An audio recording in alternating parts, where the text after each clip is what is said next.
Nggih sinuwun. Wah, mrene dak dasmu. Mrene wani.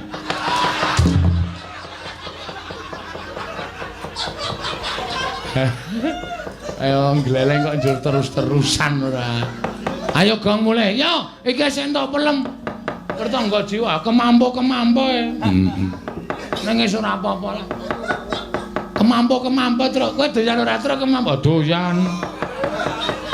Aku iki sing rada bosok ya doyan. Kemampu ya doyan wis pokoke tak nut wae kok. Iki oke sing rada kemampu ya, Tru. Disengget yo. Ya iya. Rasa kuwatir. Aku diturai. Aku diturai pelem sing mrenyok ya ora apa-apa. Peloke tak nggone mut-mutan. Mut-mutan jengkule mlacak ora.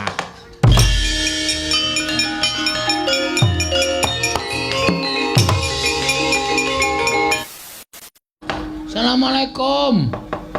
Wetegok. Sapa lu? Nek suarane kok kaya anake Semar. Wah, ya kuwi anu ingkung kuwi lebokno kuwi. Sego-sego kuwi lebokno kuwi, buah-buahan kuwi lebokno muar mangan entek-entekan kan. Wis teko Bagong dibukake ya ponakane kok ya. Wah, ngopo? Bukake wae. Ada perlu sama Diko. Yo tak bukake sabar. Wis buka kok wae. Lho, wis buka. Wis tak jugil. Ora edan gawe lawang kok dijugil kene le, kene gong ngene le, kene gong ana apa? Ngono ya wae. Yo.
Kurdo Surma bangga wagut gati nyomawukyat iro wang-wang sembah bektiku ya Pakde ya tak tompo Pakde milung bektiku ya Pakde ya tak tompo Bagong Cak Bagus. Kok omahmu wis beda, Pakde? Beda piye? Kok nyenyet? Ora ana apa-apa. Weh, gleleng. Kae dhuwur kae lukisane sapa ya, Pakde? Ayo lukisan aku nganggo sandangan Jawa. Lho kok kaya celeng. Lah. Ya sekarang sing gambar ya ora pateo iso. Mula ya wagu bentuke. Pakde. Apa? Aku ngaturke bekti. Ya tak tampa. Pakde mbilu mbok gawe-gawe wedang ngono, Pakde. Wah, malah di wong tuwa dikongkon. Ya tak gaweke. Senengamu apa? Kopi. Ya. Pahit apa legi? Pahit. Legi ngopo? Kopi kok legi. Jane eneng ngopo? Sepisan aku silaturahmi, Pakde. Ya, tak tampa. Karang ya suwe ora ketemu karo Pakde. Togok. Kangen to aku mestine. Menungsa kok. Lah iya. Sing angka loro Aku ngaturke berita lelayu. Lho. Berita lelayu. Heeh. Sapa sing ora ana? Adimu. Ora cangkeman, Gong. Cangkemmu kowe. Malah ngunekke. Lah kowe ki tak unekke aku ki pakdemu nek ngunekke bocah cangkeman ra ya sabar-sabar to. Kok malah genting ngunek-unekke wong tuwa. Ngene ya Pakde, rasane nesu dhisik. Aku tak matur karo Pakde. Oh. Bapak kuwi nganu, apa jenenge? Digawa karo adimu. Adikku sapa? Bathara Guru. Lho, digawa sebabe. Ah critane rak aku ki kepengin bangun desa. Apik kuwi. Kowe dadi pengareping kawula kudu wani bangun desa. Bener.